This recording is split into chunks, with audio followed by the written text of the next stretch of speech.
मैं एक आपको घटना सुनाता हूँ, उसको सुनना और फिर उस बालक का नाम बताना है। ये घटना है 1734 की। सियालकोट नाम का स्थान सुना है? अभी पाकिस्तान के अंदर सियालकोट, वहाँ का रहने वाला ये बालक था। मुसलमानों का राज्य था और मदरसे के अंदर इस बालक को भर्ती करवाया। बड़ा होशियार था, तो वो सारे मुस्लिम बच्चों से आगे निकल गया, उसको उर्दू वगैरह सब आ गई। तो वो सारे बच्चे उनसे चिढ़ते थे, इसलिए उन्होंने इस बालक को गुरु नानक देव जी, झूलेलाल जी और अपनी दुर्गा माता के बारे में उल्टा पुल्टा बोलना शुरू किया। तो इसने काफ़ी देर तक तो सहन किया। फिर इसने कहा कि यदि तुम लोग चुप नहीं रहोगे तो मैं भी आपके जो देवता हैं उनके बारे में मैं उल्टा पुल्टा बोलूँगा। लेकिन वो बच्चे तो माने ही नहीं, तो इसने भी उनके देवताओं के बारे में थोड़ा बोल दिया, और बोल दिया तो सब मुसलमान थे। इसलिए उन्होंने उसकी शिकायत जाकर के जो पढ़ाने वाले थे मौलवी, उनको कहा।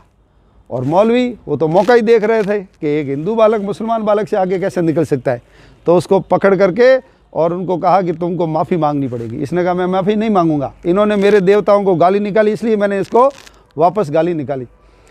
मामला पहुंच गया काजी के पास, और काजी ने उनको कहा कि तुमको मुसलमान बनना पड़ेगा, यदि मुसलमान नहीं बनेगा तो तेरे को हम मार डालेंगे, फांसी पे चढ़ा देंगे। उसने कहा कुछ भी कर दो, मैं मुसलमान नहीं बनूंगा और माफ़ी भी नहीं मांगूंगा। तो इसको लेकर के लाहौर ले जाया गया, और लाहौर का जो इमाम था उसने उसको बहुत समझाया कि तू मुसलमान बन जा, और तू यदि मुसलमान बनेगा तो मैं मेरी बेटी की शादी किससे कर दूंगा? तेरे से कर दूंगा। तो इसने कहा मैं मुसलमान बन जाऊंगा, उसके बाद मैं जिंदा रहूंगा कि मरूंगा?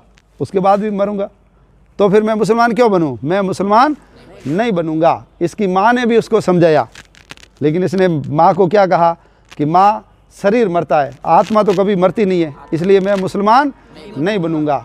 और फिर उसको मारने का आदेश दिया गया, और इसको एक जगह ले जा करके खड़ा किया, कमर तक गाड़ दिया ज़मीन में, और जो इनको पहले सताते थे, गालियां देते थे, वो सब इनको पत्थर मारने लगे।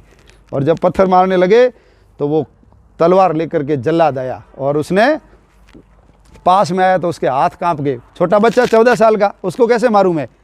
तो उसकी तलवार गिर गई।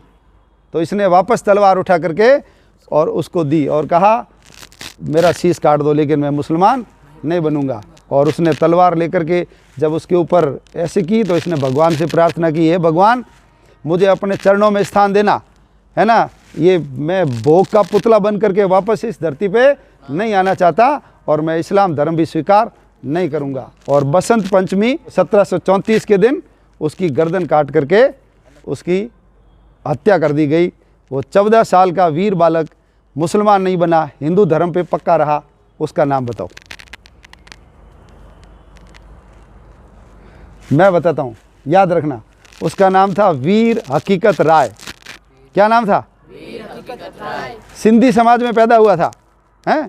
वीर हकीकत राय, वीर हकीकत राय। बोलो, वीर हकीकत राय। याद रखना कहानी।